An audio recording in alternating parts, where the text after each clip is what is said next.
Okay. Hello, everyone. Welcome to today's episode. Hopefully, my voice is loud and clear. In today's episode, I wanted to take a slower pace and attempt to brainstorm the existential position. I do this usually every time I give these talks, but I thought I do them actually sometimes before I give the talks. I think about them, and I thought, why not have one episode where I'm brainstorming while live streaming rather than before.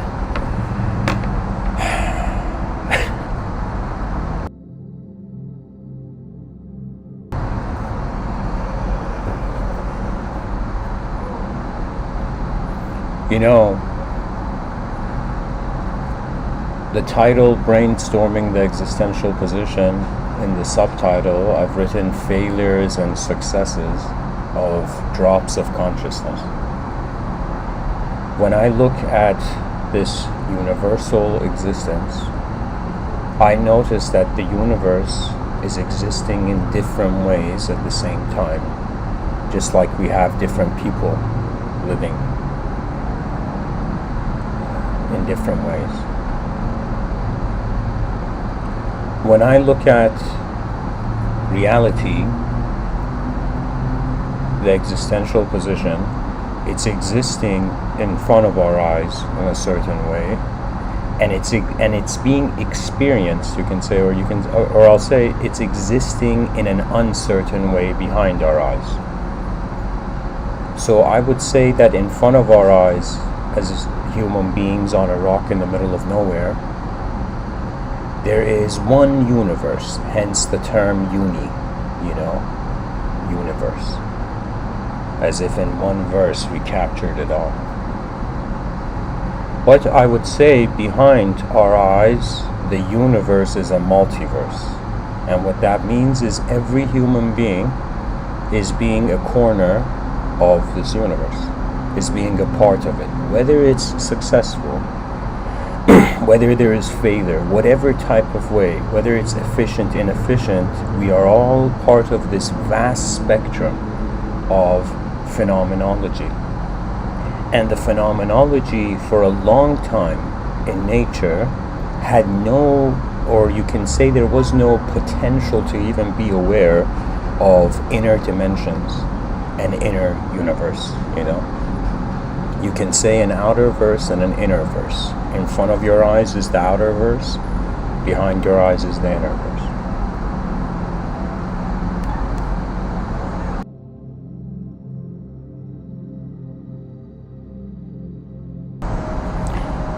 When I attempt to brainstorm something,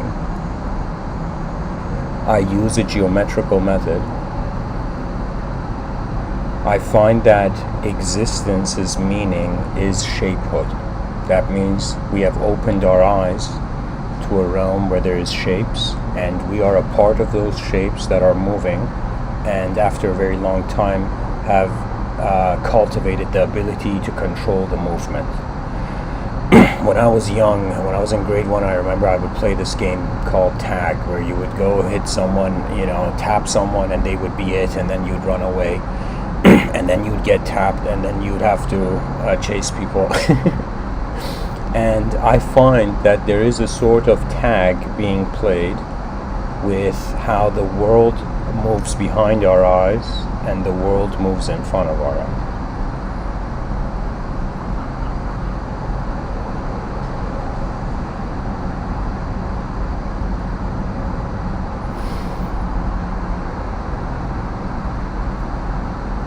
The multiverse that I'm talking about, where I say behind our eyes, it's as if every person has their own angle of the world.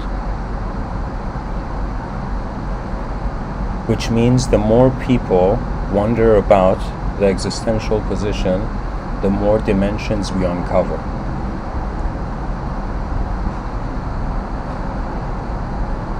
When I wrote the subtitle, a metaphor arose to me. I thought about that human beings are actually very similar to drops of water. You you look at, let's say, existence started reigning consciousness, reigning individualism. We see that there are individuals who they live life and their progression in accordance to their inner realms is different. Or I should say it like this, it's like some penguins I'm bringing penguins into this, yeah. It's like in those penguin documentaries, you see that it's like some penguins fall behind, then they're alone. And then there's some penguins who are with the tribe and they can't be alone with the group.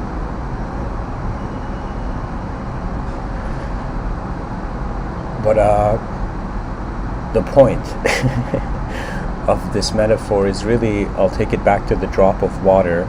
We are drops of water, and we evaporate or we integrate. When drops of water integrate together, they become a stream.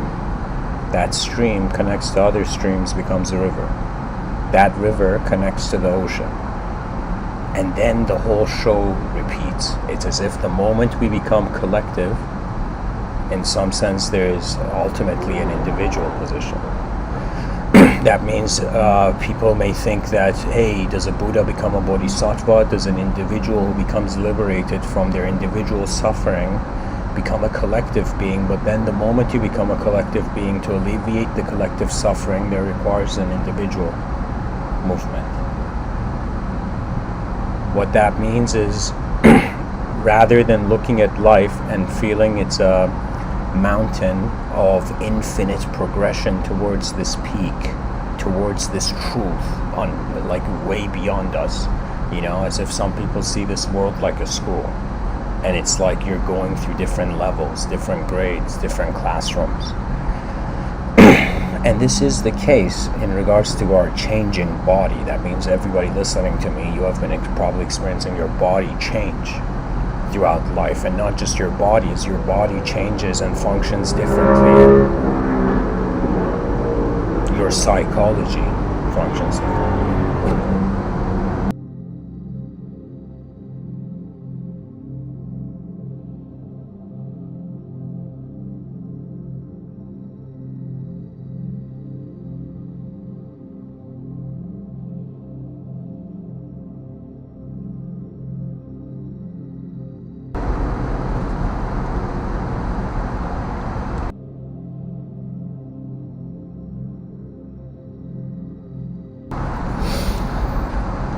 So some drops evaporate, some drops integrate. When I'm talking about brainstorming the existential position, we are 8 billion drops. If we choose to go at life in a solo fashion, we evaporate. If we choose to care for the collective archetype and just realize that the species has experienced individual failure, let's say disharmony, collective disharmony, it has experienced individual success. There are individuals who attain harmonious states, but now to have a species experience collective harmony, it's like the only thing left. So I was pretty much looking at life and being like, okay, so what grand meaning can individualism, temporary individualism have? And it is honestly service. That means when you look at life, people, they serve themselves. The moment they notice there's something more than themselves, a new archetype develops. This is why we have the whole sacrificial psychology. Even though Ayn Rand, this Russian American, in my mind she's a philosopher,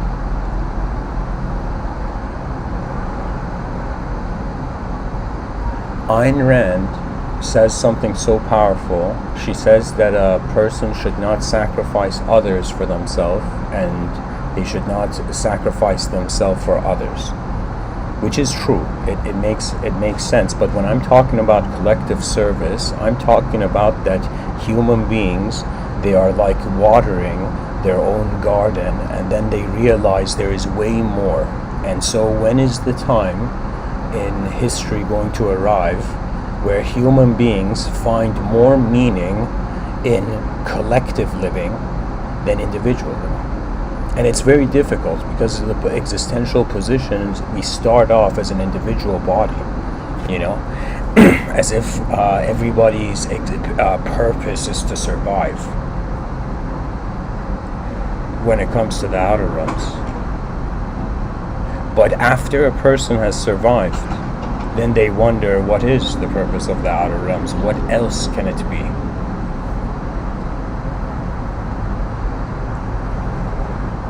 I find that if the species begins caring for all the drops that are present, that make it, and in some sense develop systems where individuals can integrate, it's not like we as the small in the big universe, as the small creatures in a big universe can figure it out, but as this fictitious character in the show Shingeki no Kyojin says, Commander Irvin Smith, he says, life is not meaningless. We find meaning. We live for those who will find the meaning to it one day. And the mind is going way beyond the contentment of individualism. There's a reason we are a social animal. But at the same time, if the society is ignorant, then one is rendered ignorant to just try to fit into it. When I think about the existential position, in my experience, it starts with attention. I can tell you that I wouldn't call it per se, you can call it meditation, but I've had moments where I've just been still, super still. And I've had my eyes open and I've wondered, what am I looking at, and what is looking at what am I looking at? And I've even closed my eyes and wondered about, why is there an imagination that is moving reality? These are important questions, Right now in our world, people are considering they have minds. They are using their minds for an analytical power to figure out reality, but the issue is that the imagination we are treating as not to be real is the starting point of the movement of the physical reality. What that means is you can touch a person's body, but you cannot touch their mind. So when we wonder about how the mind is there, this is the cool thing, that the mind is a space. It's a space where not only your body is in, other bodies are in. The less you move, the more you feel at one with just existence. The more you move individually, there is an experiential separation. It's as if there's speeds to it, as if there's a speed to the mind of man, and there's a speed to the body of man. If the mind goes faster than the body, or you can say changes faster than the body can't remain. Or I should say it in this way, where because our minds are moving faster than the body, we feel that the inanimate is animate. But if the ground under our feet was changing way more quickly than we could do anything about it, it's as if it's like there's an awareness to something slower, which all the meaning and languages of reality come. It's another way of saying that if you're moving slower than the speed of light, you see an observable universe. But if a person is moving faster than the speed of light, there is no light for there to be content. And this is the cool thing about reality. Sometimes I think about the sun, and I think about, why would there be sunlight? That means if you just take in this idea that there is no eyes, if there were no eyes developed, evolutionary wise, there would be no point to the light. Do you know? It's as if this vast, gigantic, existential landscape, and there's nobody to see it. You see? So it seems that it's all been designed to be made aware of. We have been under the impression that It's survival of the fittest, you know. I would say now it's just becoming awareness of the survival.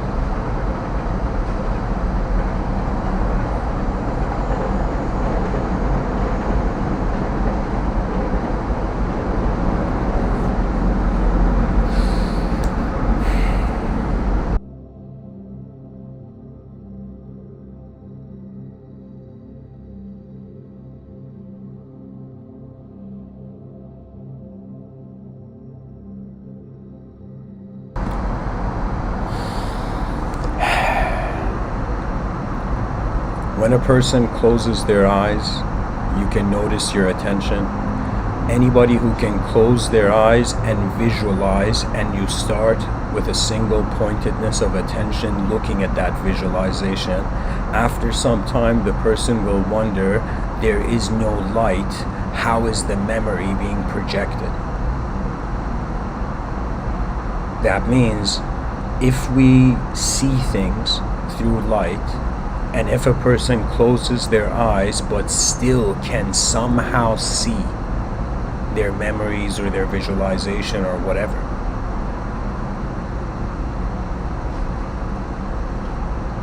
then there is something going on where there can be awareness to scenery unconditional to light. So it's another way of saying that the outer realm is a film, and this film echoes behind our eyes unconditional to the light. And what's even more fascinating is, like right now in front of me, I'm seeing a coffee cup.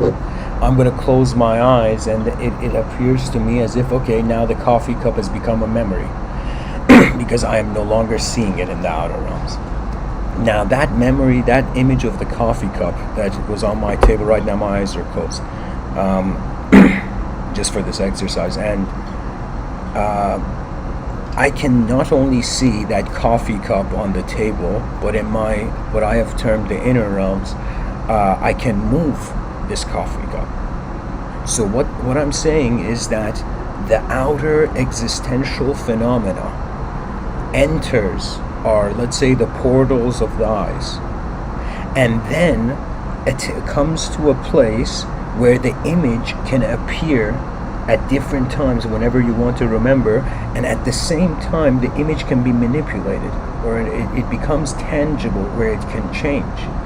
So what is actually going on is that we are not our memories, and so many people identify with their memories. We are the watcher of the memory as the eyes are closed, and so the watcher of the film is at a mysterious point compared to the film being seen.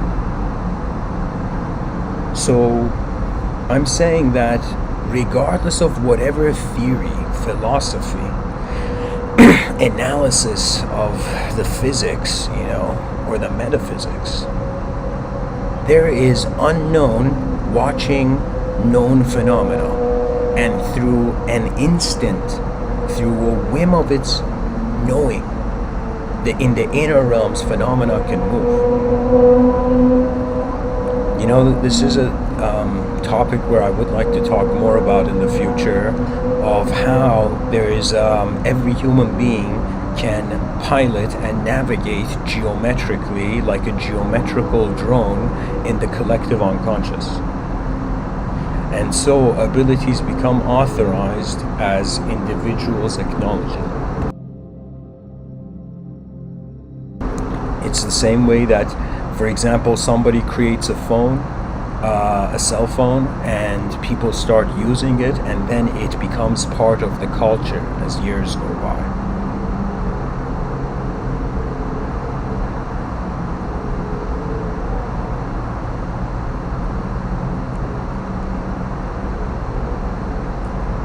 So there is the presence of attention, which in its simplest way is just being, and there is no language, no philosophy, no conceptual ability to capture it. It's just being, the presence of attention being. It's kind of like listening to or let's say you're someone and you think you're a specific person, and then you're like, wait a minute, I'm just this elemental phenomenology, and I'm just breathing. I'm just this creature, this biomechanism, just being here.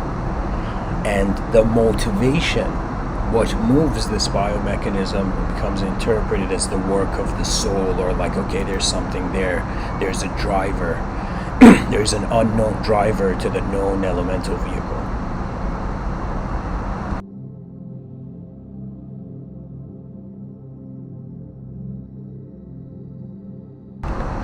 This attention, in my own experiences of it, it is not only beyond language, it is beyond individualism.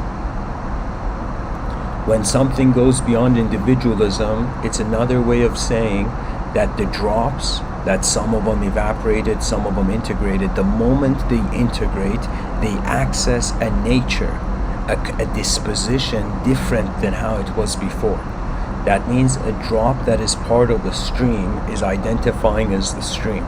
A drop separate from the stream, in some sense, can try as hard as it wants, it can't identify it. So it seems that after a certain experiential development, the human individualism may dissolve into, I don't know, collective specieshood. And I don't know how far this would be in the future, but I know that if a person doesn't move, their mind has no choice other than to be where it is. And of course, in the ancients considered that you're not your mind, of course. But the way I have experienced it is that there is no such thing as a mind, because every concept comes back to the self that owns those concepts. That means if somebody says, nobody says, I am happiness. They say, I am happy. Nobody says, I am sadness. They say, I am sad. One is unconditional to the human idea. The other is conditional to the human idea. So we start off as 8 billion individual, conditional human ideas. And as we live and work,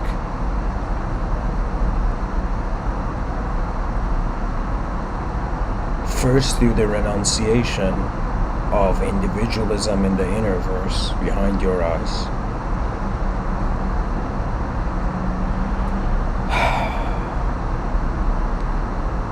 let me read something for you, something I put a bookmark in this book.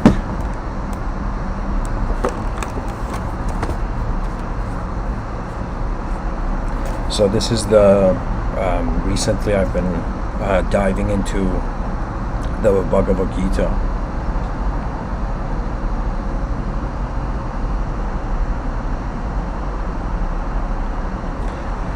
So this is from chapter 9.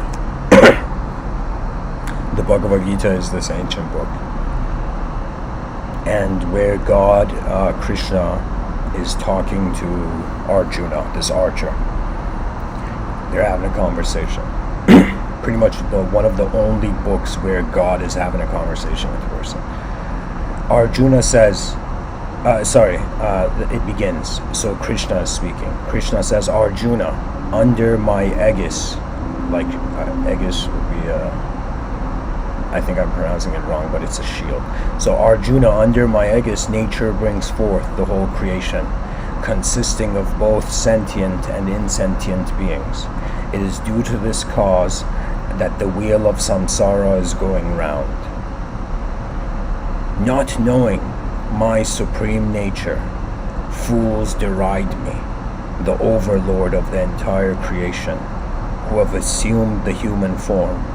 That is to say, they take me, who have appeared in human form through my yoga maya for the deliverance of the world, as an ordinary mortal.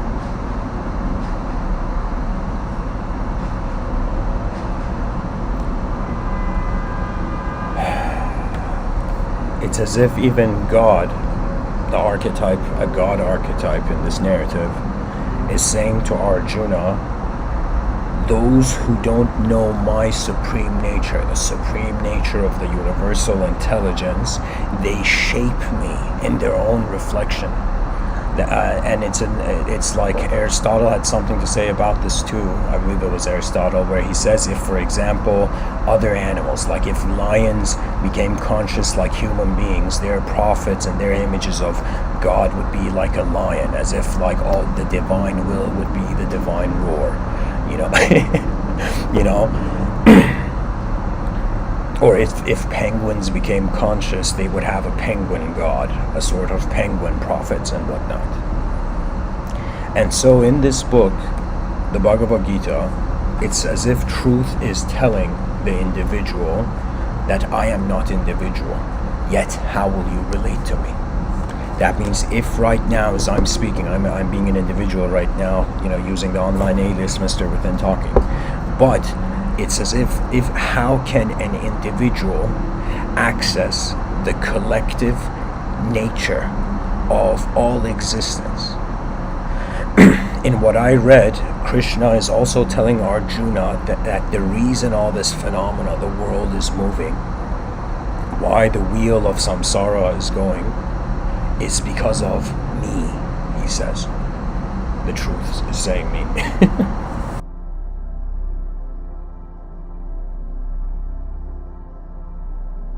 It's as if the same way a person intends to grab a glass of water and their hand just opens the cupboard without a second thought, you know.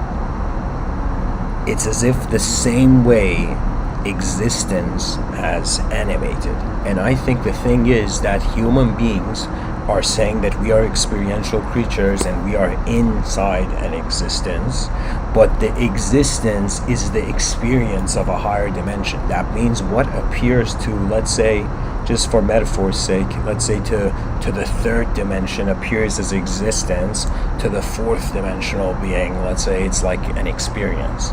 And what appears as an existence to the fourth dimensional being is like to the fifth dimensional being appears as an existence. Appears as an experience. So what it means is like, for the first time, rather, like, what are the options? Either man is in an empty universe, there is no underlying meaning. We take Sartre, this French existential atheist's route, where he says there is no essence, there is nothing deeper. There is no exoteric and the esoteric. Or we consider meaning to it, and we ascribe the meaning to the individual, or to the dualistic framework, or to the infinite framework. Or in some sense, it is all a mind. That means existence is mind stuff, but not our mind stuff. And what I mean by that is that this is, of course, I'm brainstorming here.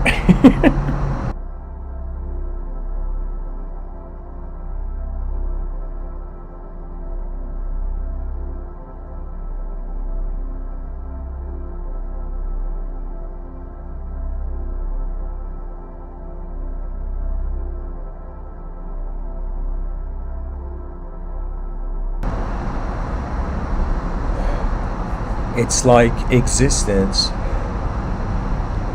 is imagination that the individual didn't imagine.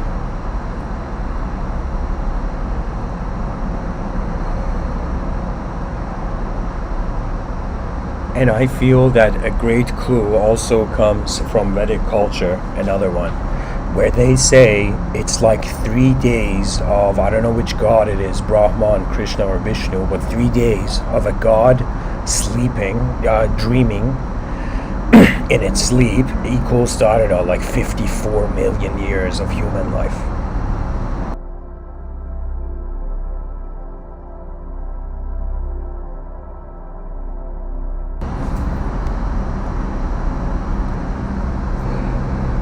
It could be that if we decide to only explore the outer realms, we will forever remain in the dream of higher dimensions.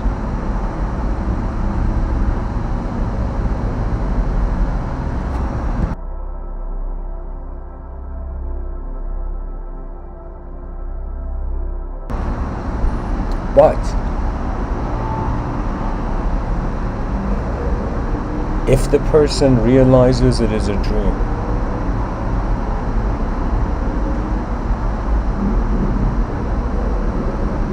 what happens in a dream? There is emotional response, and then you wake up.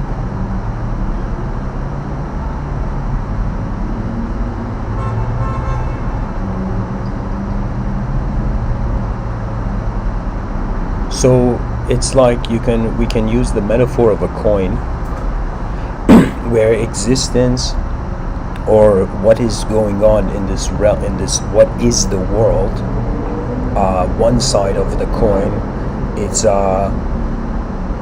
individuals lost in the dream of existence, and then the other would be collectives found in the experience, in the awakening of one experience. You know, guys, I'll share something personal that's recently happened. A while back, I had this fear of death.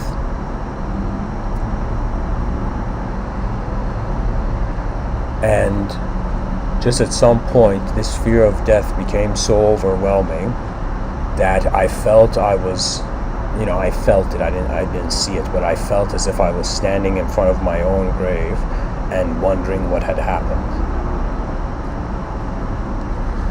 And suddenly this strange sorrow found me, and somehow involuntary tears, as if it wasn't just the death of a self, it was the death of all the selves that were in the past and all the selves that could be in the future. If we notice, the concept of regret is captured in time. And I heard this very interesting thought arose to me in that moment of sorrow, where I wondered if it was somebody else. For example, if the thought was on somebody else, the person would not show fear, they would show love. In the sense that if we are standing beside ourselves, we are watching ourselves rather than being personally defined by that individualism. So it was as if for a moment I stood beside myself and I began to care for the archetype of the dissolved self.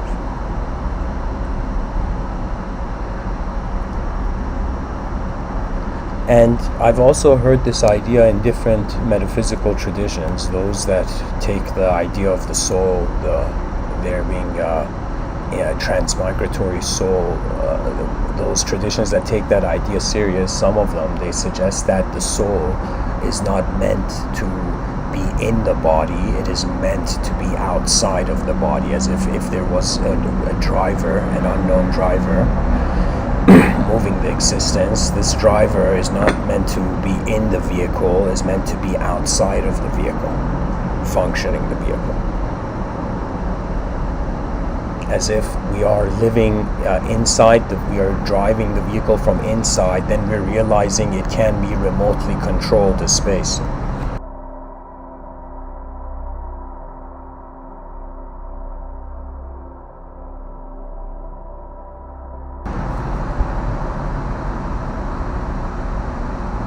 And it's honestly a massive storytelling process. I mean, that's really the essence of brainstorming. Anything we want to wonder about, we look at it through ourself, then we look at it through our known self, which is the first wave of information, the first impression they get of something, then the person looks at reality from the unknown self. What that means is we divide the moment into concept and context. Any moment, any situation a person is in, and they want to, I don't want to say study, but if they want to look at the moment and attempt to understand it, they're going to see it's like a point with multiple lines in it. And the line creates the concept-context relationship. So it would be as if right now, I am this physical concept,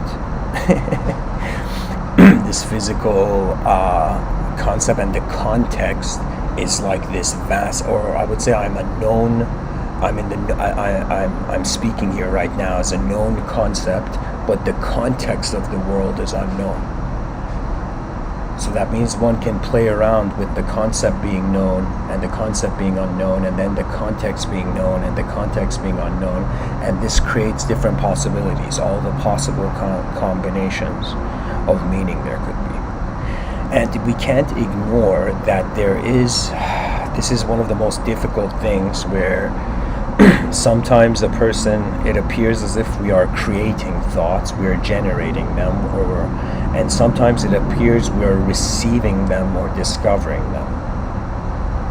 So there are moments where I notice, like right now as I'm speaking, the act of speech is a sort of creation. So my ideas appear as if I'm creating them right now, I'm saying them. But if I don't move and the thoughts are there, it's like, it's as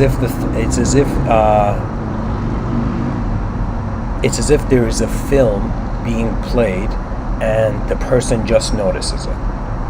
And that's when you become conscious of the thought stream. And there can be multiple streams of thought.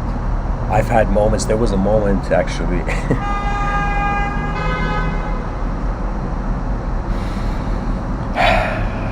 where I had an overload of information. I can notice my own speed of thinking about things, and I can also notice the speed that is not familiar to me. What that means is if a person cultivates the ability to watch their thoughts,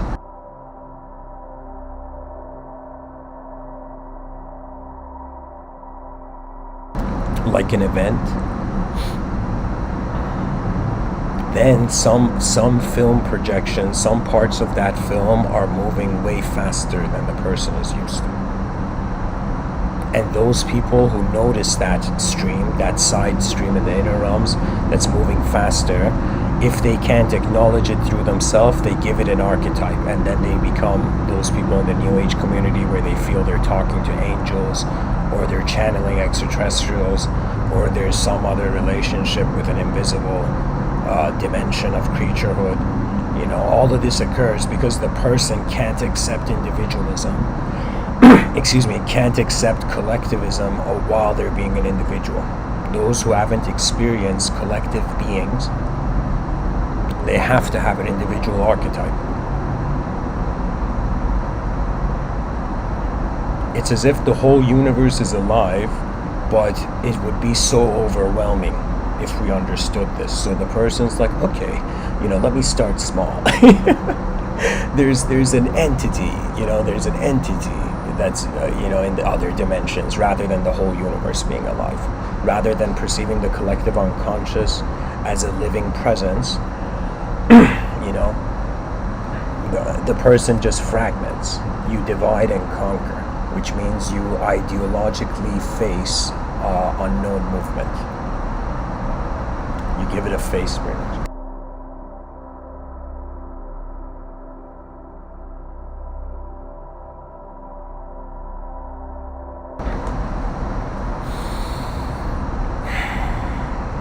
There are moments also where I feel that there is part of the puzzle I'm not seeing. This is the feeling that I feel may not go away.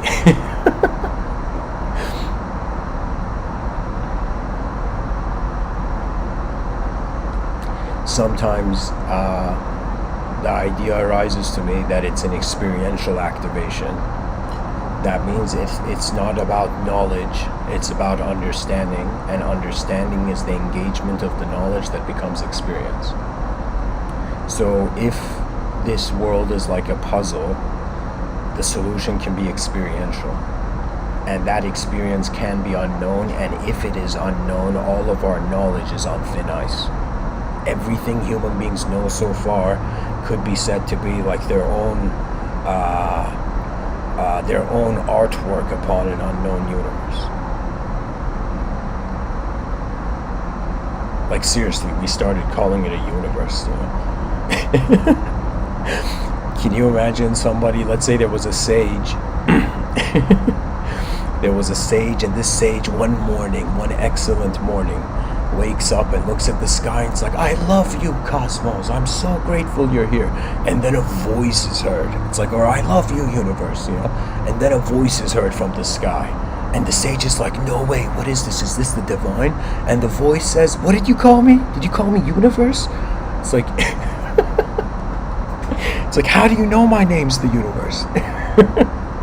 How do you know I am your construct? You see? It's one of the most difficult things in life, to detach from your own artwork, to be able to let go of your artwork so that the eyes can journey to new dimensions.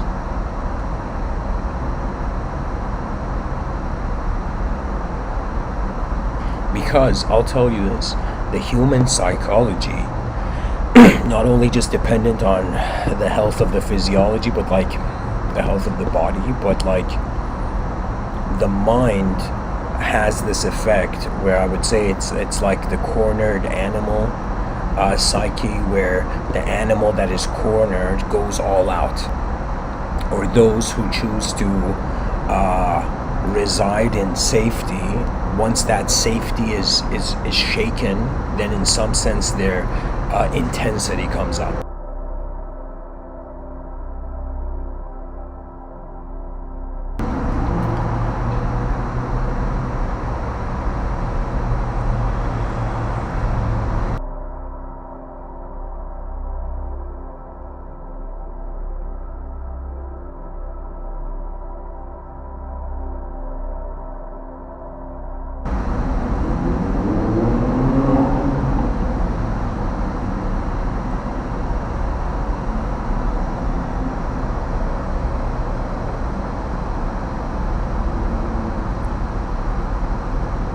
An idea of self, imagine.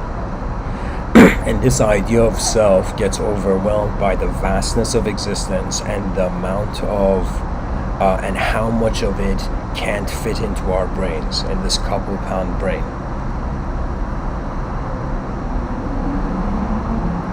This overwhelmment may make the person feel isolated. The isolation has to be retaliated to, because we're an evolutionary creature. If we don't feel like we're updating, we feel like we're missing out from our life. So as a response, if the person is limited in their free will in the outer realms, then the inner realms can't compensate for the outer realms. I even noticed this in downtown Toronto.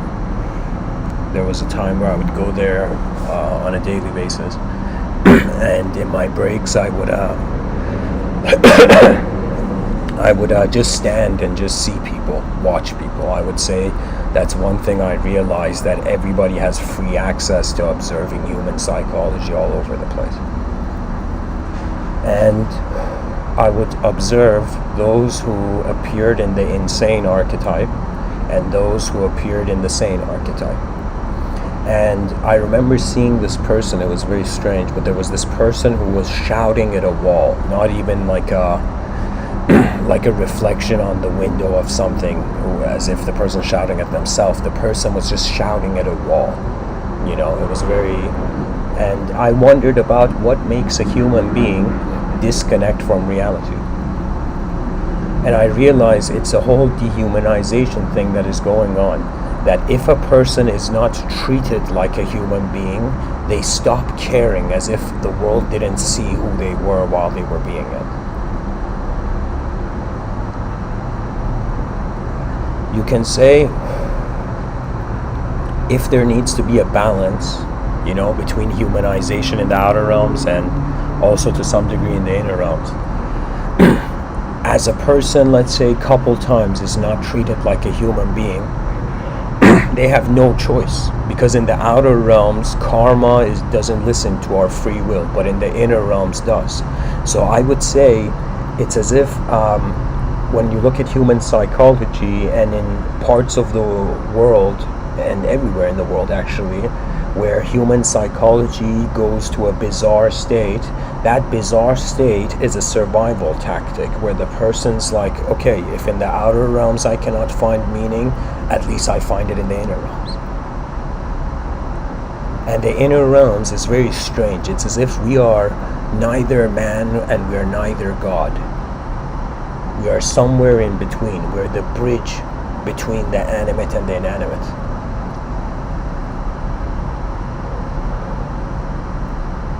When a person closes their eyes, it's I would say, creator experience, which is the essence of brainstorming.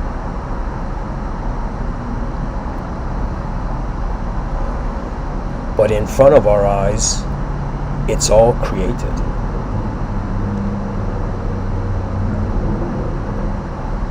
Human beings use stuff that is already there to create new stuff, but the stuff is already there.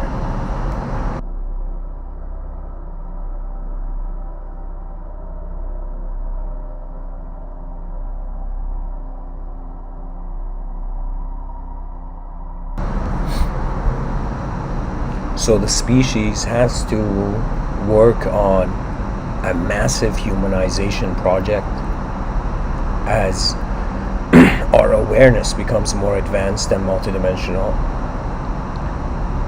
It means it's going to become easier to not want to be human. If the idea of the human being, we tell ourselves the story that the human being is ignorant, the human being is vicious, the human being is evil. All of these stories, if we tell ourselves, it's as if we are ignorantly or indirectly dehumanizing ourselves.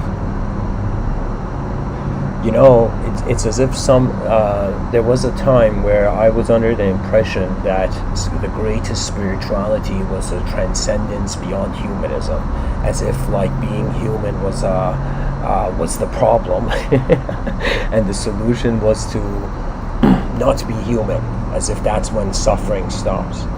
But the more I live, the more I realize nature is being what it is. And the depiction of it, the contexts are arising from within. They say one man's trash is another man's treasure, one man's treasure is another man's trash. Meaning that we bring the context, the animate context to the inanimate concept.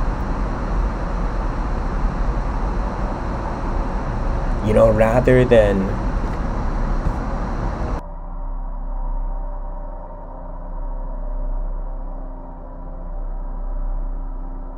our minds being inside the body, it's more like the body is inside the mind.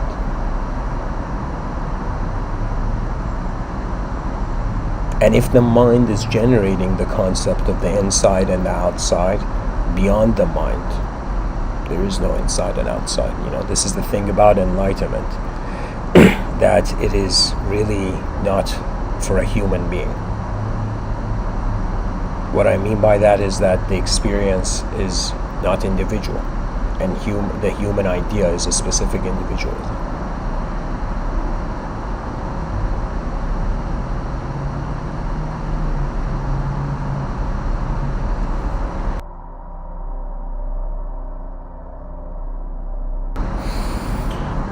I need a couple minute intermission, guys. I'll be back here.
Okay.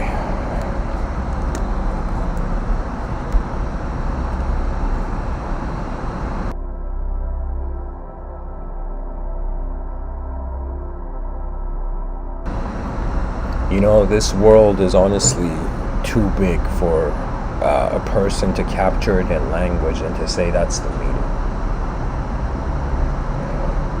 But if we divide it into the dimensions, the traditional trio of the body, mind, soul idea, the body is the creation in location, the mind is the creator of location.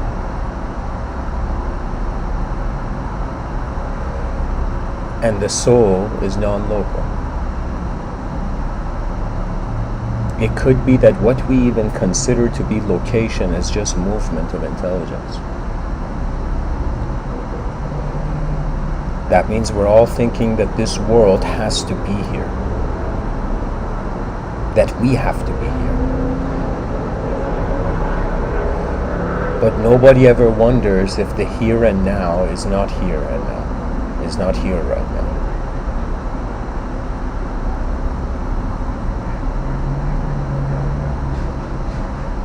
When I wonder about the body, it's just expressionism. Like the body is just not only being here, it's as if like you can drive the vehicle in the neighborhood of the space-time continuum. But the mind, the driver gets out of the vehicle every time we sleep. We enter deep sleep, like one of the big mysteries. Like we can even say, like back in the day, they didn't have access to like, film footage, you know. Like think about like 1,000 years ago, they didn't have access to cinematic experiences.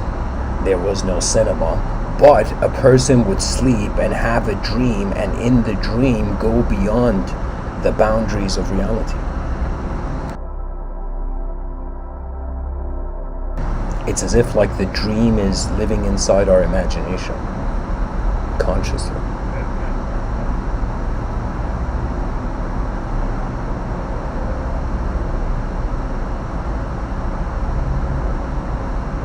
We live a day of phenomenology.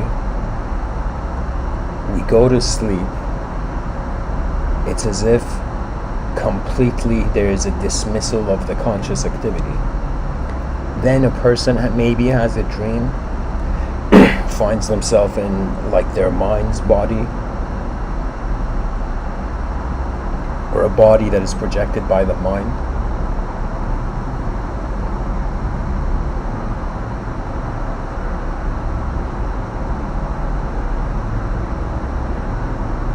And then another wave of deep sleep, and then the person wakes up. And in deep sleep, nobody is suffering. Nobody is experiencing joy. There is no self-awareness to even the existential body. That means it's as if human beings are afraid of death, but every time we sleep, it's as if we go out of the picture of being.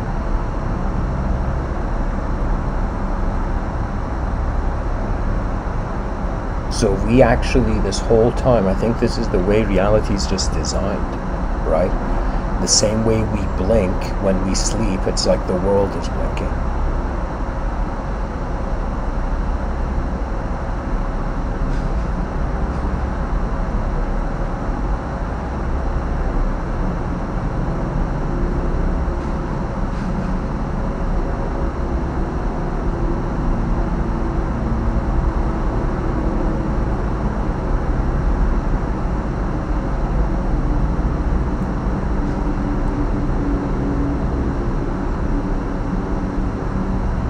You know, we say the body's purpose is given by the mind. But what is the mind's purpose given by? So it's as if the mind, either it has an unknown purpose, or it is creating its purpose and then creating a body for that purpose.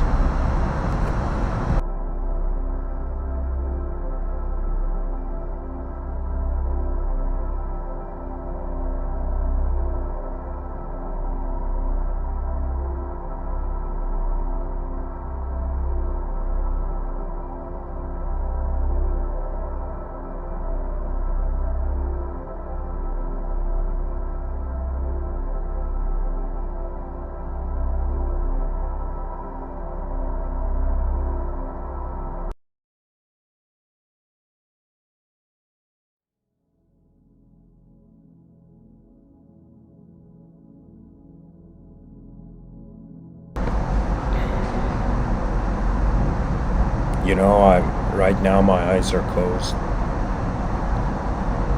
and before I speak, I notice movement in my inner realms. That means before I'm vocalizing the thoughts are moving. They're not thoughts, they're cinematic. They're like scenery. So just by a person closing their eyes and noticing that scenery is moving behind their eyes,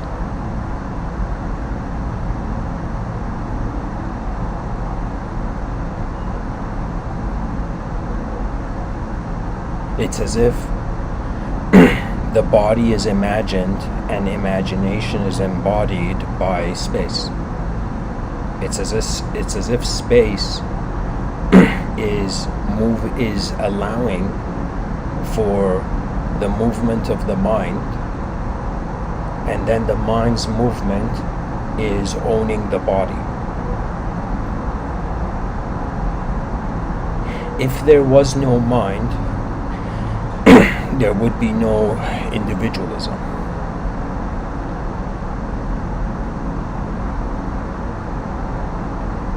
You know, it's as if like the body is the earth, and the mind is the atmosphere, and the soul is the empty space of the unobservable universe. And so, just like human beings need the atmosphere to exist as individuals, we require the awareness of the mind to be embodied, to be a body. To be a body that can consciously move. That means we can identify with it. Because there are states where the human being, the body exists, but the mind is in some sense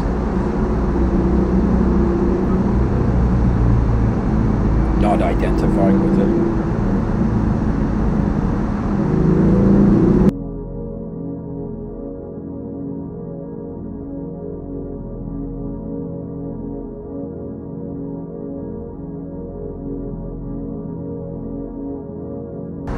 You know, there's this very awesome quote from Shirin Sargadat Maharaj. He says, "When I see that I am nothing, that is wisdom. When I see that I am everything, that is love. And in between, my life moves."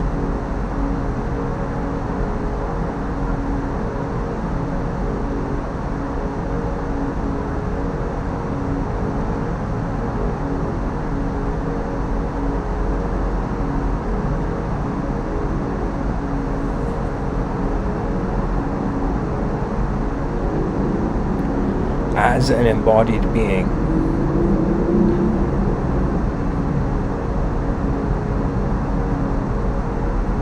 as individuals, we either go forth or we evaporate.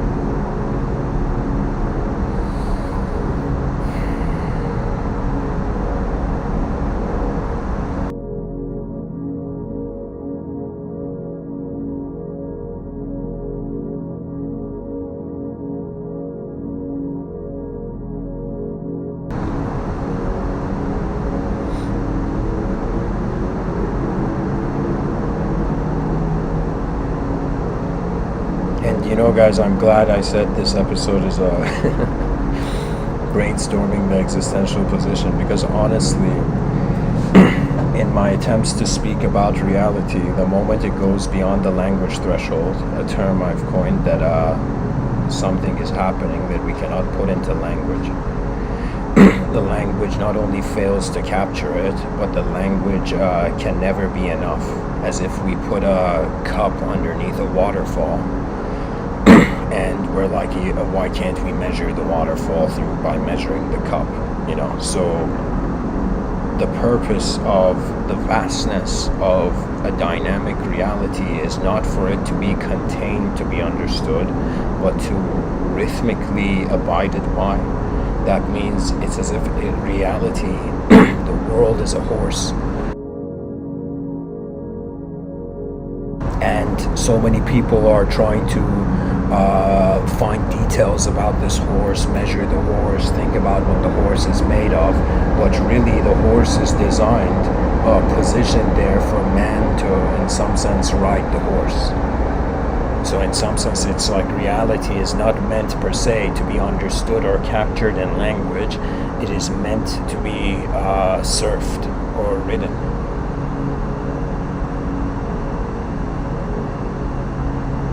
It's as if an attributeless attention is riding all the attributes that are found in the moment. Right now, even when I look at myself speaking, it's like, what am I? I'm just some creature existing. I have, in my memory has given me a specific character, and this character is wondering about its relationship beyond dualistic identity. So beyond duality, there is nothing to say. So this would mean that the purpose of the mind is to reach the edge of duality. And once we're at the edge of duality, we will reach an era where there would be no longer minds. I think this is way in the future. But where the concept that we are minds, individual minds, disappears. It's no longer meaningful. Because who can say that this whole thing is an individual progression? We look at civilizations in the past and we're like, they didn't make it, but how do we know that if in the evolutionary, let's say we add a transcendental dimension to the evolutionary idea, so it's not just the evolution of a body, but it is also the evolution of an attention in a sort of mind-body dualism, where the mind is in its own dimension, the body is in its own dimension, and the mind is evolving simultaneously as the body is evolving.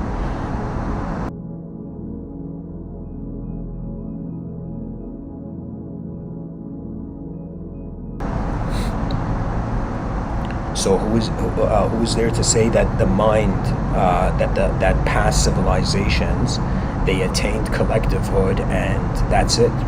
That means we're here to existentially experience, and we're here to exist as experience and experience our existence. That means it's as if there is no classification after some point of old soul, young soul.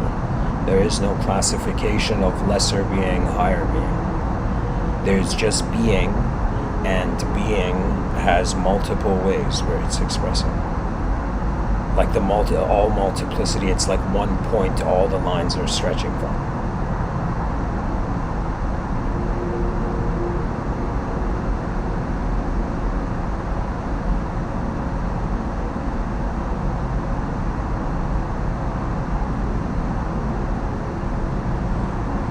It's as if I'm saying, can we put an equal sign between non-existence and non-experience?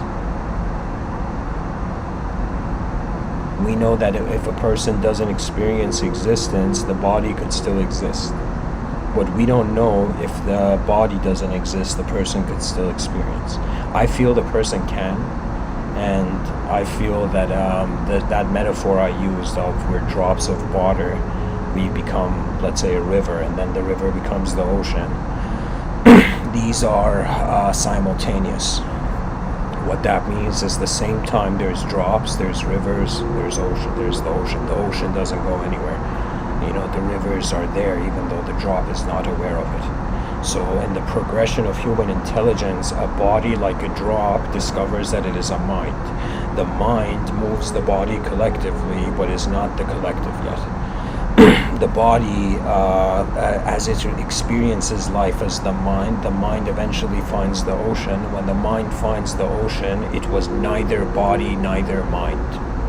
So it's as if the body is journeying into the mind is journeying into the known mind, and the known mind is journeying into the unknown soul, and the unknown soul is a reset button.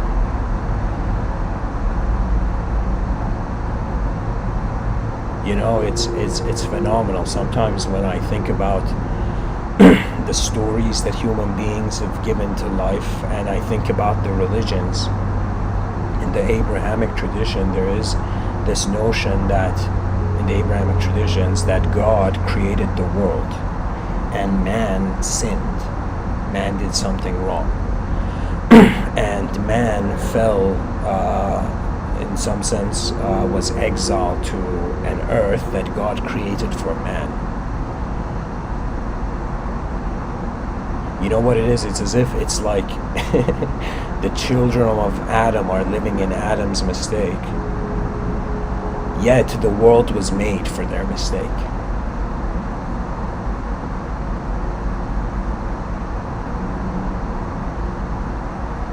If we treat ourselves as a body, meaninglessness is the ultimatum.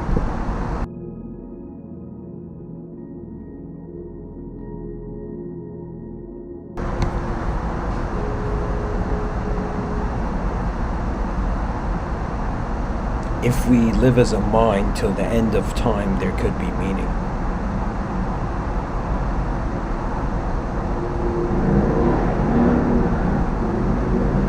But to go beyond the dance of mind and body, to go beyond the dance of known existence and unknown experience,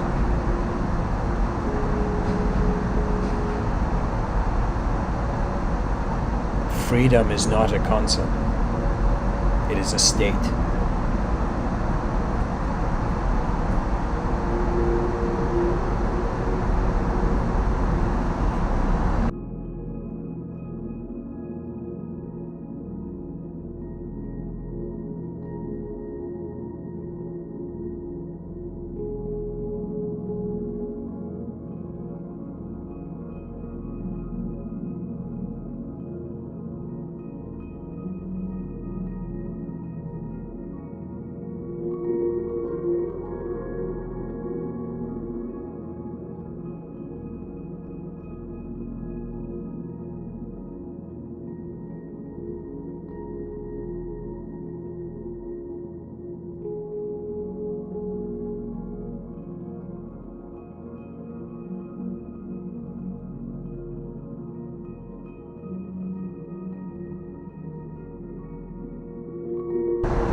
I would like to go into a quote tunnel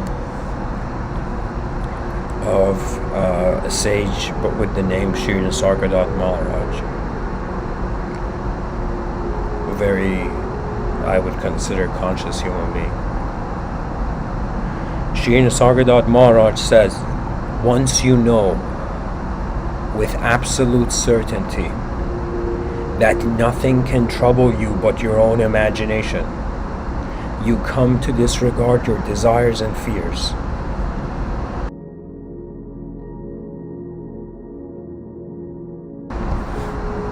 Concepts and ideas, and live by truth alone. Sri Nisargadatta Maharaj says, who is going to give you eternal peace? It is only the Son, that I am. If you embrace that self-effulgent Son, everything else will go, but you will prevail eternally. Sri Nisargadatta Maharaj says, a quiet mind is all you need. All else will happen rightly once your mind is quiet. As the sun on rising makes the world active, so does self-awareness affect changes in the mind. In the light of calm and steady self-awareness, inner energies wake up and work miracles without effort on your part.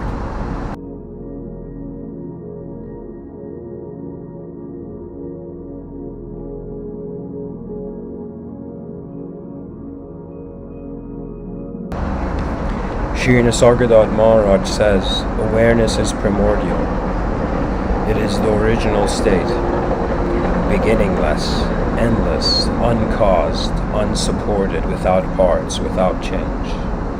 Consciousness is on contact, a reflection against the surface, a state of duality. There can be no consciousness without awareness, but there can be awareness without consciousness, as in deep sleep. Awareness is absolute. Consciousness is relative to its content. Consciousness is always of something.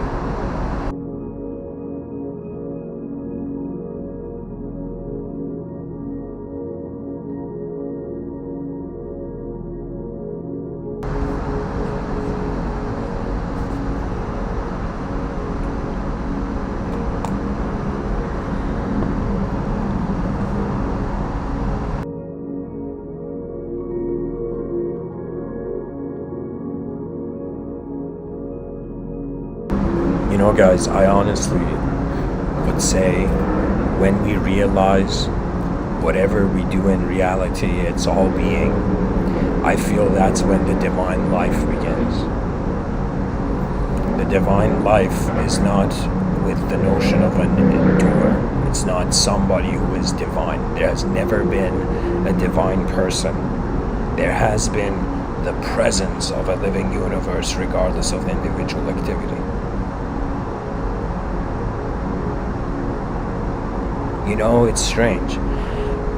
It's as if we are temporarily here, and all those people who want to get enlightened, it's as if unless you surpass, unless you attain that which is beyond the permanent, beyond the impermanent, it's as if what enlightenment? The light is in all of our eyes instantly.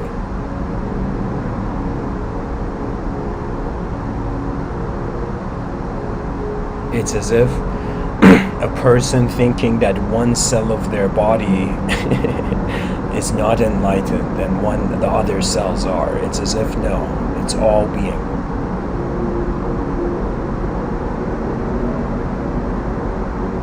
More and more the human idea is dissolving into the remembrance of the universal organism.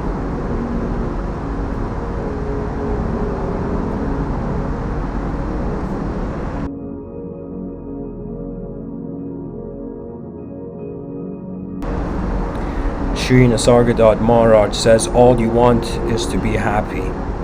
All your desires, whatever they may be, are longing for happiness.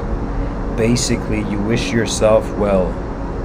Desire by itself is not wrong. It is life itself, the urge to grow in knowledge and experience. It is choices you make that are wrong. To imagine that some little thing, food, sex, power, fame, will make you happy is to deceive oneself. Only something as vast and deep as your real self can make you truly and lastingly happy.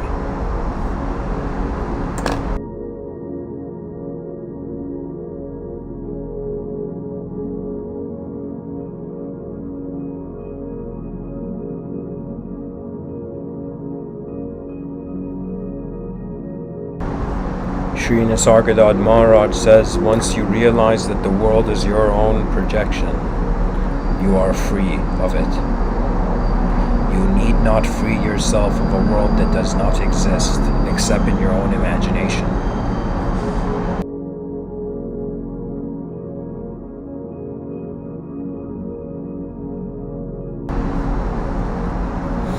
Those two sentences are connected, by the way. However is the picture, beautiful or ugly, you are painting it and you're not bound by it. Realize that there's nobody to force it on you, that it is due to the habit of taking the imaginary to be real. See the imaginary as imaginary and be free of fear.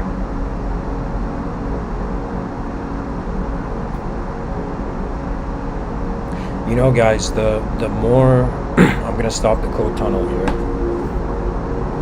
The more we dive into metaphysics, or that which comes after the physics, the less the physics can explain it.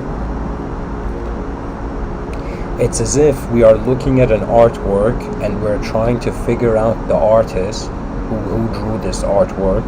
Then we're realizing we were the artist of how our mind is projected into reality.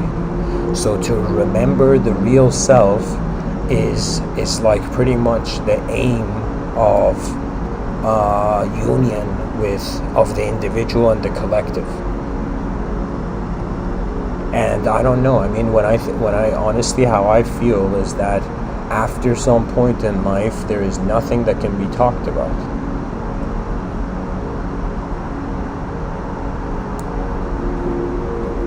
Because if everything comes down to self-projection, and the self is neither an object or a subject, but is the awareness where the consciousness to them function.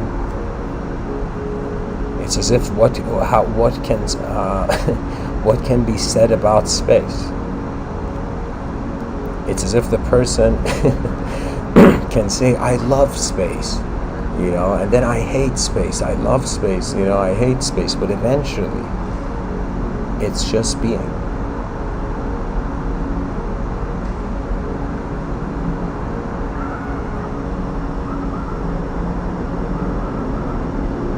And if the peak of the mountain that all human beings are climbing is a collective being, it's as if we are starting in the dream of a higher dimension, in the dream of God.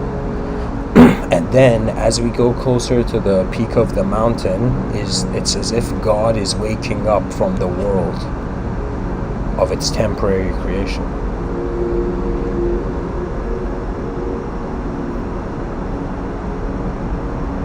And it's honestly such a mystery. That means like we are ignoring it as a species.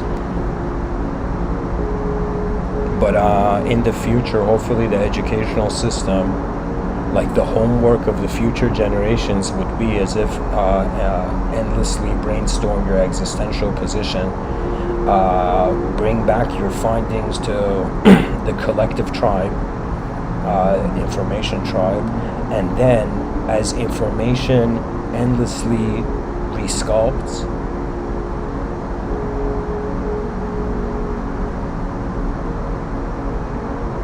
attainment just becomes acceptance. I cannot see any other way things can happen. It's either like an endless journey, or you accept the truth as being here before you are, but it's not a objective truth or a subjective truth. So honestly, I'm saying, in my attempts to speak about the world, it is I have reached the edge of the universe, but it's edge behind my eyes.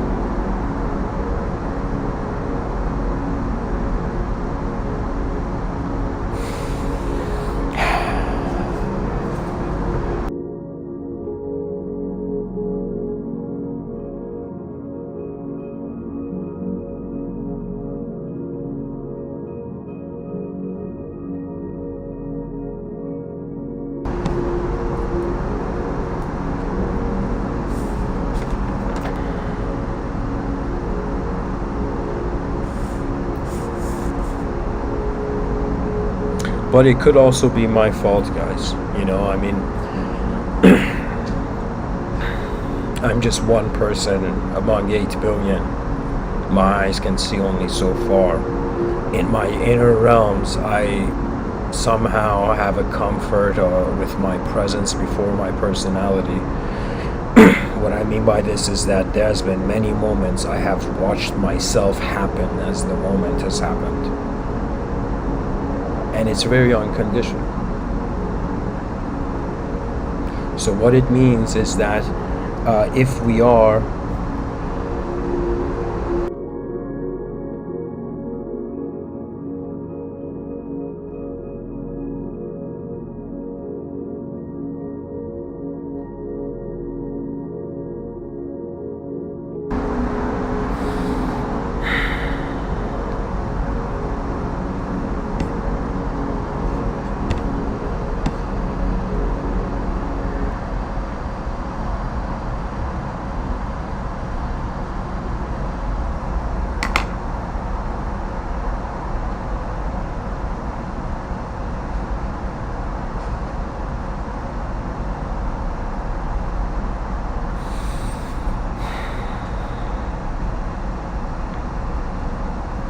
It's like the mind is using existence, or whatever intelligence is here right now, as the person. It is using existence like an alphabet that is like universal. That means it's like the color blue. The color blue doesn't have an additional meaning. It just is what it is wherever you look at it. So it seems like the intelligence is accessing an existential alphabet of myriad forms, of endless forms.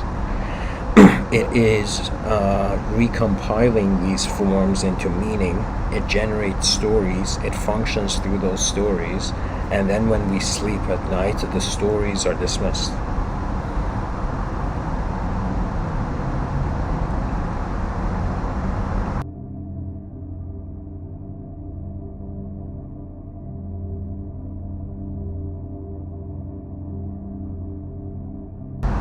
So I would say, interesting thought that arises to me right now is that it's as if truth is speaking, or truth is like, it's like truth is singing poetry, and our greatest chance and opportunity to discover it is while the singing is going on. As if like truth is held a violin and it's just playing the violin,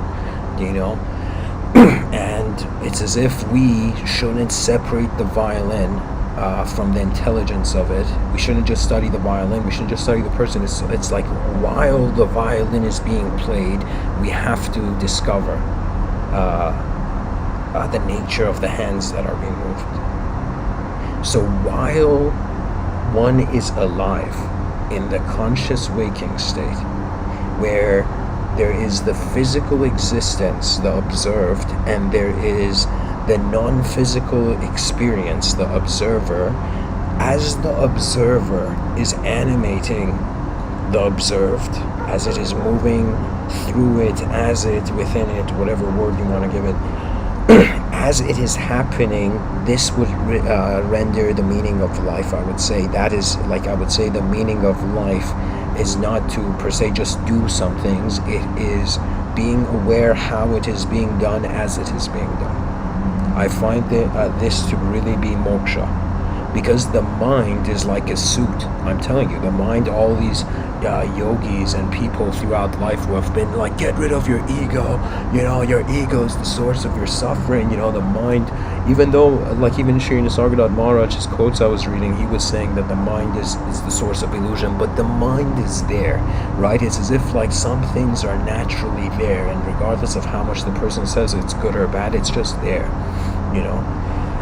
So it would be for the first time not to study nature separate to ourselves, but to study nature as it is happening. I remember I have this talk, it's I think it's episode 438. It was the first time I was giving a public talk, like with a microphone.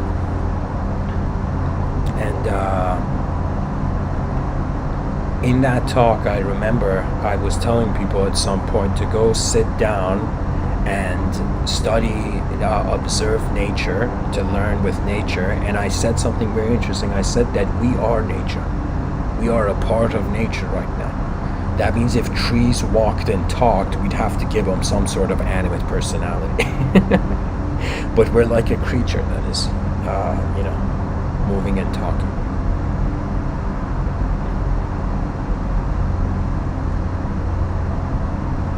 And the options are, either the language is dismissed first, or the existence is dismissed first. Those people who dismiss existence, the language becomes their truth. You can see this in all, for example, religious ideology. But, for example, when you look at mystics, they're letting the language to evaporate before the existence. So the rawness of existence is just being. So that means whatever a person says or does, whatever a person says, they're just being.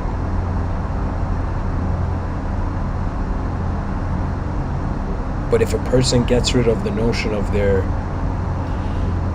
sense of If you dismiss existence, then of course language has to carry the weight of the world on its back.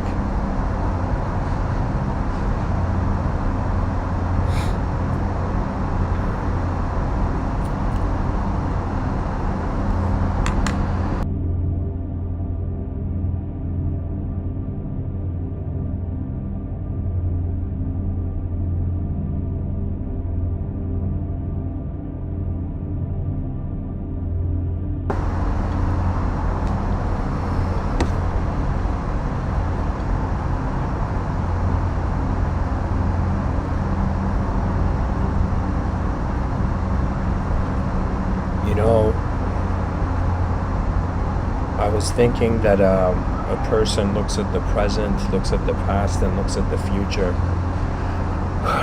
In these talks, I've attempted to speak about my projections of the past. I've attempted to speak about the projections of the present, and I've attempted to speak about the projections of the future. But something that fascinates me is what will be the future's future. And the future's future would be beyond the expectation of now. It's as if a person wondering about civilization right now, wondering about the advanced civilization in the future, and then experiencing what is being lived now, and then they're reaching a point where they're wondering what would the experience of an advanced civilization be. I remember, for example, when I was young, I would play a lot of soccer, a lot of football, and there was a time where I saw this, one of my favorite soccer players was this guy named Quaresma. And Quaresma had this trick where it was called the Rabona, where with the right foot that would go on the other side of the left foot, he would kick the ball, and the ball would go to the edge of the net. And I remember one day I went to this field and I just endlessly tried to hit the crossbar of this goalpost of this park nearby my place, and endlessly I would just try to kick the ball in that style. Eventually I managed to hit the crossbar.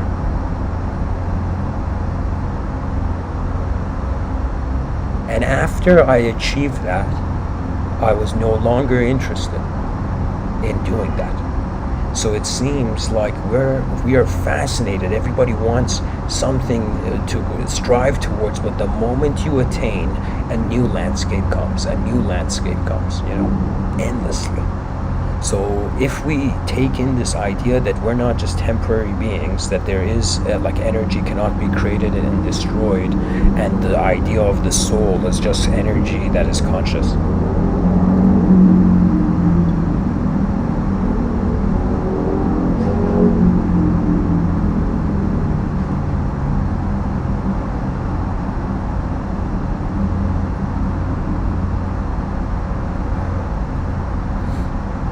I feel unless we transcend the mind, we experientially attain something beyond it, or remember we're being something beyond it,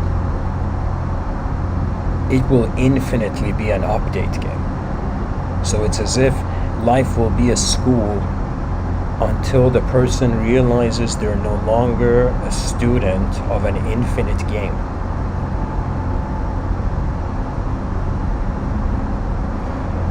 Then I would say esoterically, the inner voice, all those people who are experiencing synchronicity,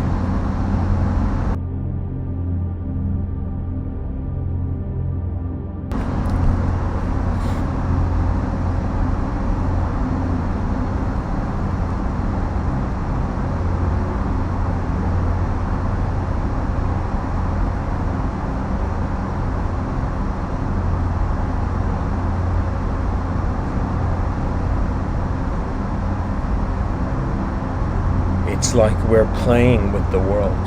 Once we're done playing with it, we are the world.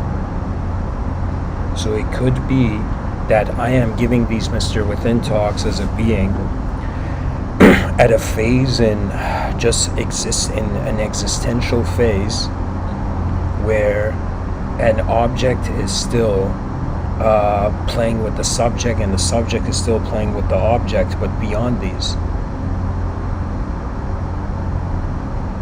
I think we transition from the language, like the languages we have now, to the language of eyes that are inseparable from nature.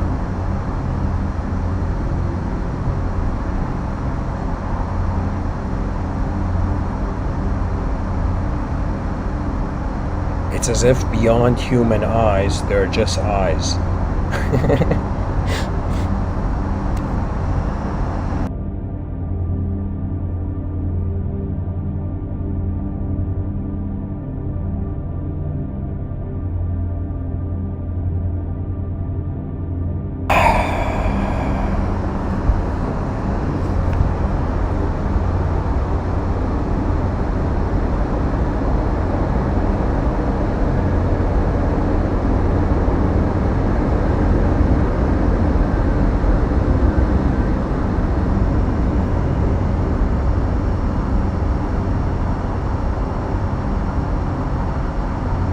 You know, there has been moments in my life where I have looked at life, and like a chess game, I felt like, all right, life, what are you gonna do next? And it's as if whatever chess move the person makes, there's so many other factors in life that are moving, that checkmate is like an illusion.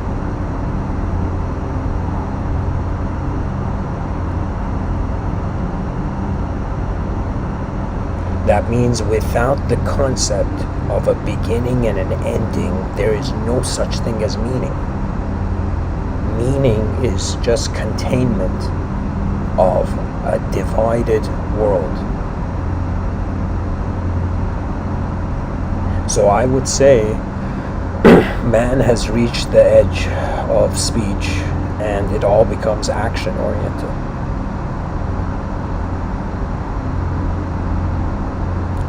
They say that a person starts with thoughts, their thoughts turn into feelings, their feelings turn into behaviors, their behaviors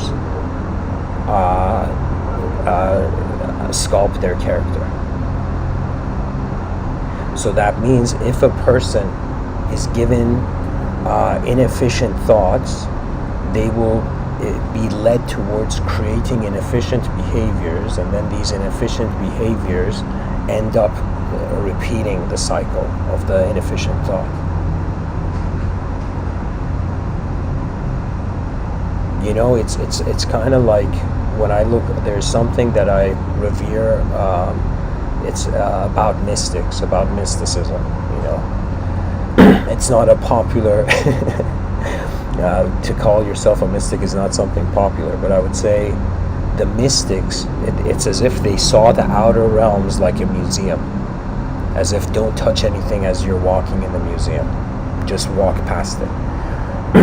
But the mystics also saw the inner realms, the subjective landscape, as if the world behind your eyes as also like a museum, where you're walking in it and you don't touch anything. And so the only thing that is left for being, I would say, is either it creates individualism or it just remains as being.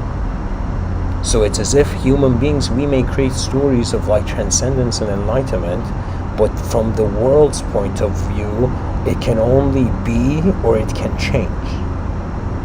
So it's as if there is a dimension of change and there's a dimension of being, and the world is taking turns.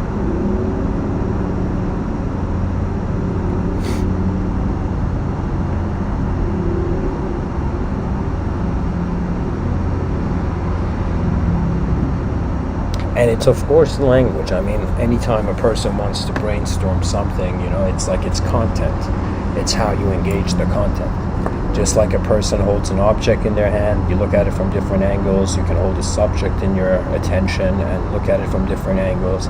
Eventually, after jumping from inner landscape to inner landscape to inner landscape, the person notices the repetition, and then I would say the witness within calms down.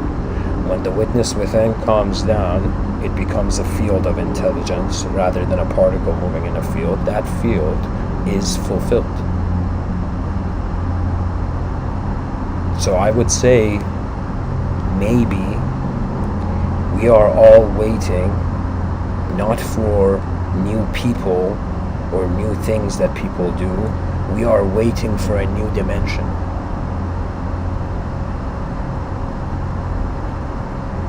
A dimension beyond language could open up to the human being.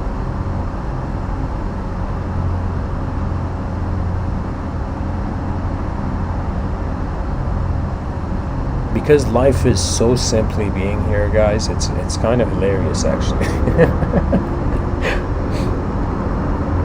It's as if, what is the purpose of existence? To exist. It's like, what is the purpose of experience? To endlessly update into existence, as we say, as the status quo of the current moment says. It's as if we're here to update or watch the updates,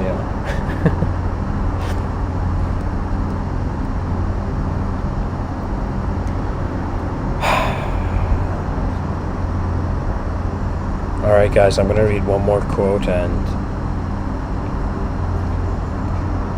I guess kind of bring this episode down to earth. Shri Nisargadatta Maharaj says, immortality is freedom from the feeling I am. Yet it is not extinction. On the contrary, it is a state infinitely more real, aware, and happy than you can possibly think of. Only self-consciousness is no more. Who would remain even to say, I am the witness? When there is no I am, where is the witness? In the timeless state, there is no self to take refuge in. Yeah, pure being.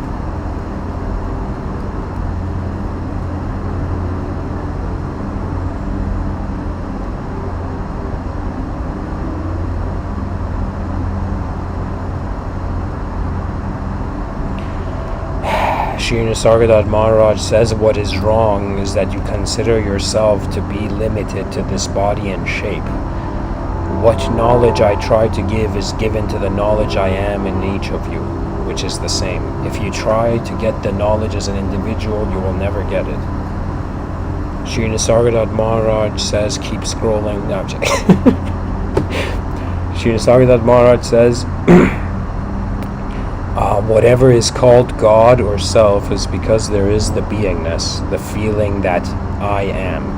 That is the fundamental principle, the basis of all your knowledge, but you are identifying yourself with the body. Sri Ramana Maharshi says, a liberated man is extremely law-abiding, but his laws are the laws of his real self, not of his society. These he observes or breaks according to circumstances and necessity, but he will never be fanciful and disorderly. Shri Nisargadatta Maharaj says the concentration on I am is a form of attention. Give your undivided attention to the most important thing in your life, yourself. Of your personal universe, you are the center. Without knowing the center, what else can you know? Okay. So this is a very good point. Shri Nisargadatta Maharaj is saying, like as I was saying at the beginning of the episode, there's an outer realm and there's an inner realm. And the outer realm in front of our eyes, we don't know what the center of the universe is. Some people theorize that it's like our whole universe is like orbiting around like this giant black hole or whatever. It's pretty unknown. But behind your eyes, we know that the center of our universe is the starting point of our consciousness. That means that moment you wake up in the day is the center of your inner universe. Now, Shri Nisargadatta Maharaj is saying when you wonder about that source, the source of how your attention is being in this moment, it may transcend all your notions of it. Therefore, it leaves one in a state of awe.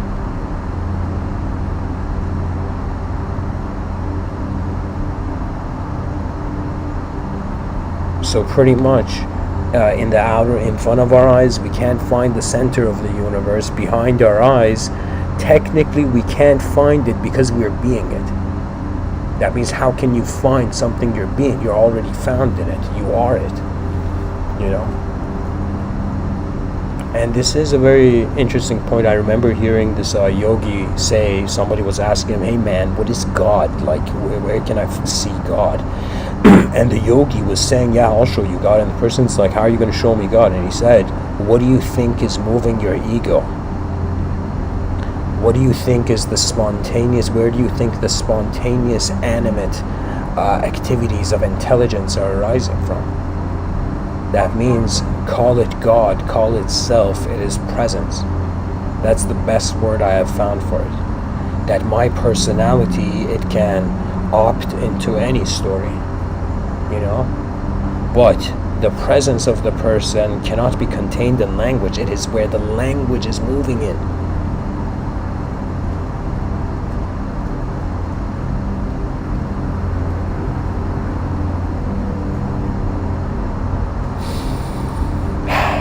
Anyways, guys, I guess I would end the episode here, unless there's questions.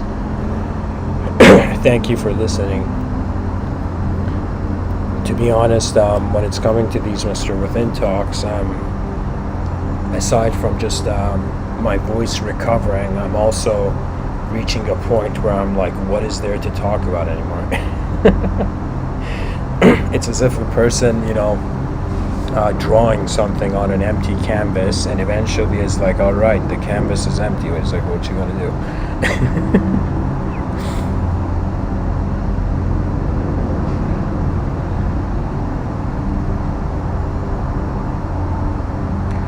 Lorna in the chat section says,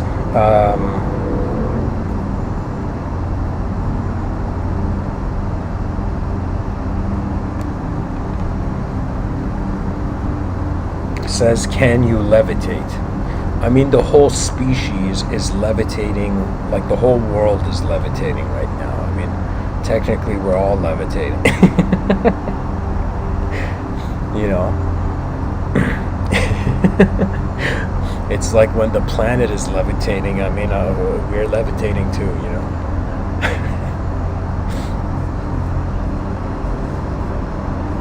I mean, it doesn't get weirder than that, you know, just eyes opening on a rock in the middle of nowhere, you know, there is, without light,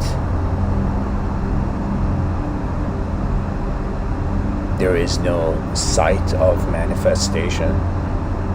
That means if there was no world, what would we be conscious of? There would be no idea of a soul without the idea of a world to move in the soul. So when the notion of the world is understood to be a self-projection, that self is notices itself not to be the projection. Therefore, there is no, even though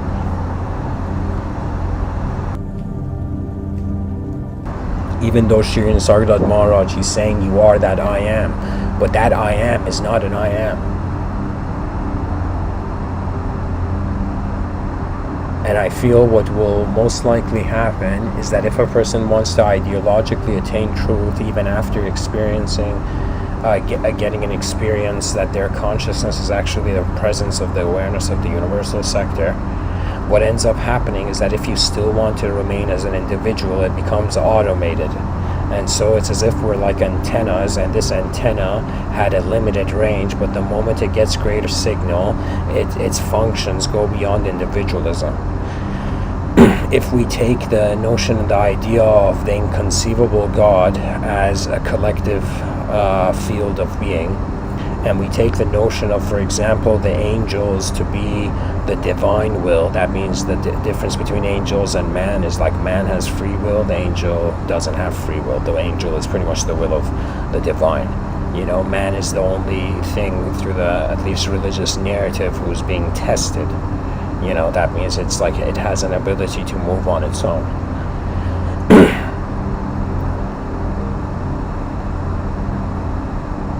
So the human idea, which is in a state of free will, upon realizing I shouldn't say singular, but the ultimate presence of being, realizes it is actually the divine will. So it's another way of saying that we're all actually being remotely controlled by a field of intelligence, But we, by identifying as the body, are forgetting that field of intelligence. And even if we were to remember it, it transcends, it goes beyond our individualism. So this means that the only way, if reality was a simulation, the only way to, one of the ways, or let's say, to step out of this simulation, or a way that is clear to me now, to step out of the simulation, is by actually becoming the whole simulation. Because once you are the whole simulation, you're not in a simulation anymore. So it's the transition or the evolution of free will into universal will. The universal will is inseparable from the universe, so there can be notion of the universe. That means the biggest mystery, I would say, is how could the angel see God when it isn't? That means it's like the notion of God speaking to its angels in the religious narrative. It's as if God's speaking to itself. You know, there is the Sufi the Sufi saying where it's honestly a story, and I don't remember the story properly. I just remember the moral of the story.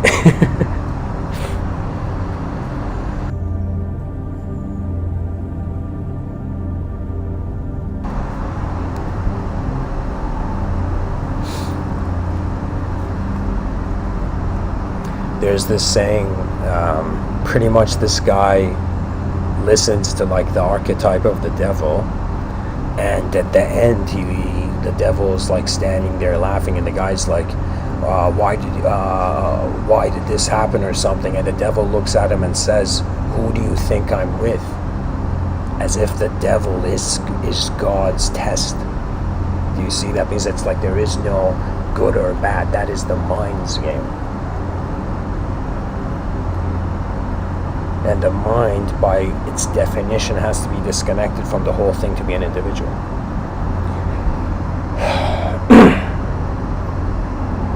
Okay, so Justin, let me find your question.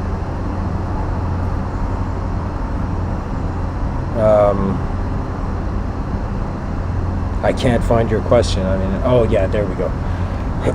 Justin says, in reference to external phenomenon, aren't memories, consciousness a form of inner light ether? Therefore, are ether memories independent of external light but not inner light? Therefore, are ether memories independent of external light?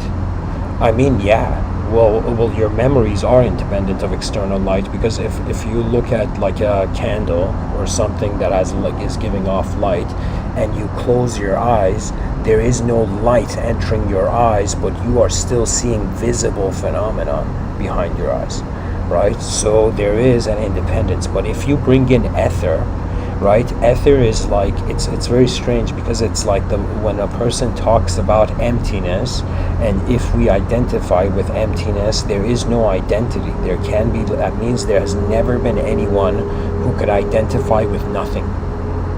It's impossible, because there is something that is doing the identifying. So behind your eyes, it is this strange thing that none of us, I shouldn't say none of us, but the way society is designed, we're not conditioned to realize ourselves as space. I would say even spiritual people who identify with spiritual archetypes, they perceive the soul in the body, but they don't perceive the soul in space. I would say I may be an uncommon person saying that, because in my experience, the soul is not a person. It's not a personality. So there was a time I thought, all right, transmigratory soul jumping from body to body, yeah, you know, it's like, yo, I'm gonna go into this vehicle, that vehicle, this vehicle, that vehicle, and then it's like, that's a story of the mind, you know. That's why I'm saying it's like there's this deep unknown state of being that it's so impenetrable by dualistic thought that there can literally, we can just point to it, nobody can touch it, you know. And anybody who attempts to speak about it, it would automatically appear poetic. Why? Because it's becoming more unknown than known.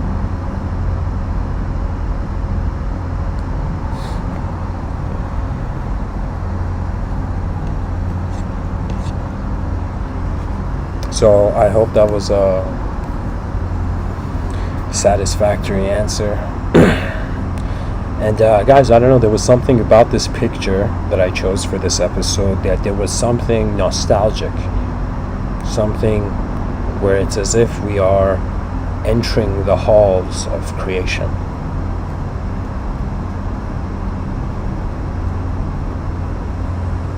And you know, all the religious traditions, they speak about love, compassion, like the Dalai Lama has spent his whole life talking about compassion. It's as if that makes so much sense, because love is an acceptance of a state of being. It's one of the only, I would say, human attitudes that is okay with being. But when a person doesn't love something, what happens? They refuse it, they reject it, they may even hate it. Now imagine 8 billion human beings being overwhelmed by this infinite existential landscape, suddenly being like, okay, regardless of what we are and where we are, we can accept that we're all being here. You know, I may, like, sometimes I can't, connect to people's inner narratives. But I know that regardless of what happens, we all share in common, as a common denominator, the awareness to being. We're not all being in the same way, but we're all being. You know, it's as if we're all human beings, where the human component is different DNA, but being human, the state of being is the same. So the more we identify with being than the human idea, it's as if truth is a singularity. The more we identify with the human idea, which is separate, truth starts off dualistic, and then all that it can do is reach an infinity. Because the idea of the infinite is one of the most intense ideas. Can you imagine? Infinity, endless progression, endless, as if an artwork never gets finished, as if if there was God can't make up his mind on what kind of world he wants. And so something that human beings are engaging like a photograph is actually an endless film.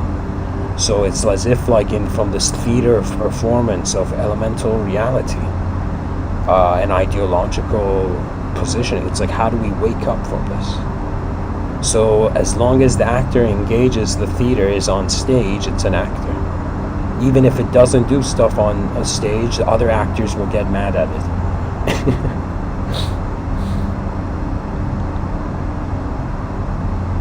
You know, I look at the analytics of these Mr.Within talks I give, on YouTube, and it's like the moment I stop the live streams, it's like the analytics drop. The moment the live streams are on, it's like they increase. And that's the nature of reality. I mean, in the outer realms, we're performers. We're performances of nature. In the inner realms, there is a sort of unconditional solace, or a serenity of how attention is being regardless of what we do. It's as if the body seeks perfection in accordance to how the mind has memories of itself that it uses as reference points to update.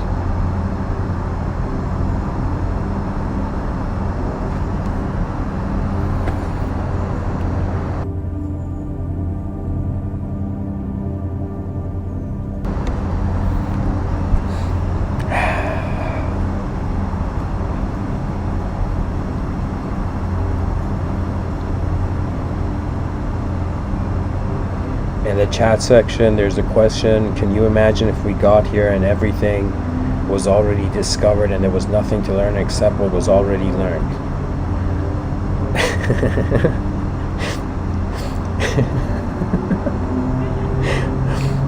It's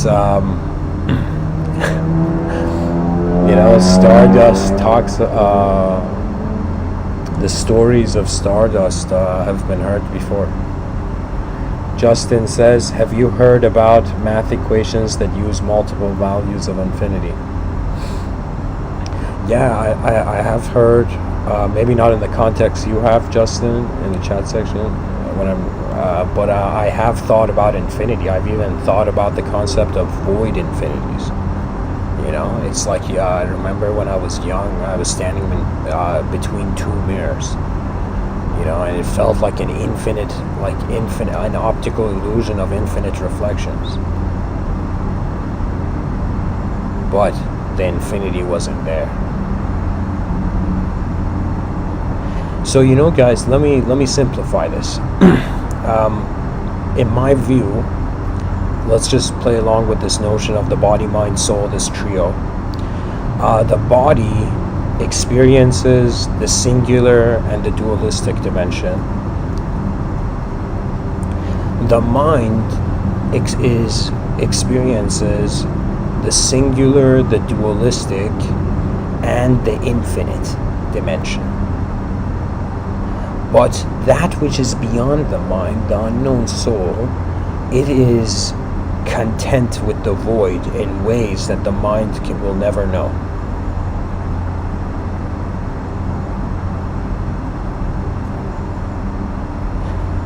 It's as if I'm saying the body, the periodic table is endlessly reincarnating as creatures. But the mind is just an infinite projection. It's as if like the body is like a bowling ball and the mind is throwing the bowling ball, but the bowling ball is not going to a certain destination that is known. It's like endlessly moving in the unknown.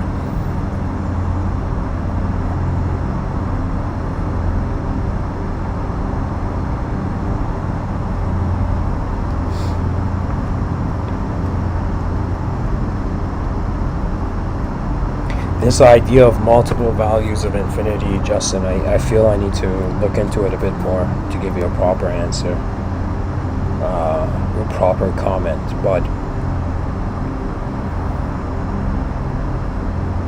I know of this notion that it's like infinity plus one is infinity.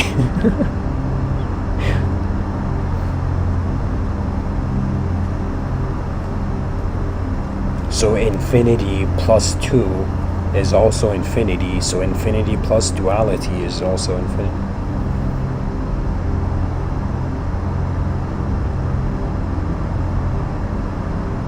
I would say if we as a species reach a point where we become conscious of the language threshold, what it means is that we're left as watchers, or like as antennas that don't have meaning and they pick up meaning. So the meaning of life for the human life will be infinite exploration, infinite discovery. There is no statue of the past that could point to a proper future.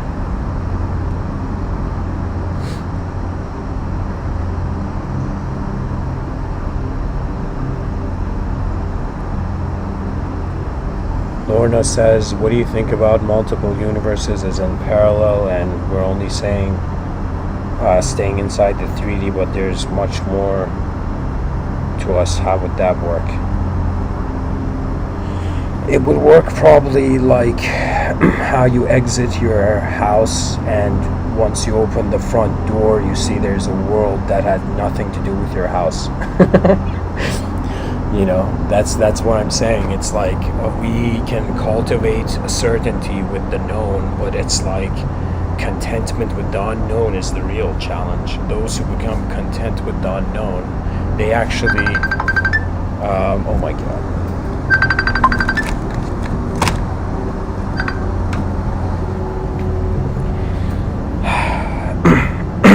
I think somebody else has a question too from out there.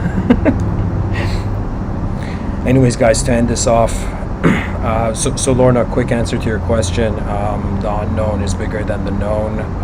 Be an explorer of your eyes, and all that the voice of people can be is just fingers pointing at the stars. If you look at the finger, you miss out on the stars, right?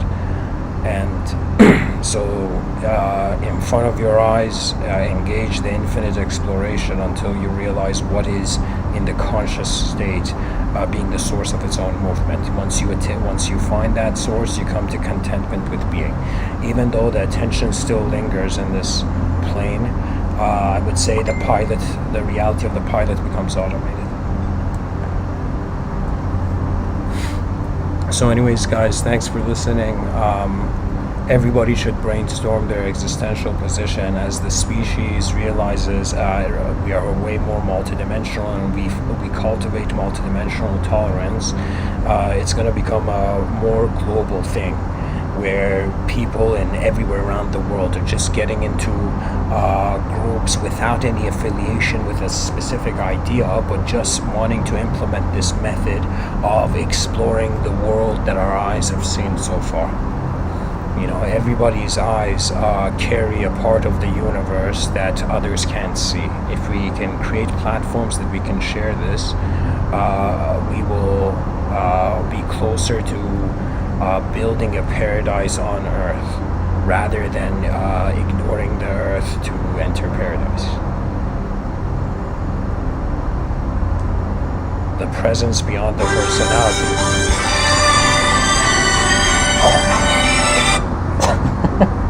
The presence beyond the personality is calling. Thanks for listening, guys. Much blessings and namaste.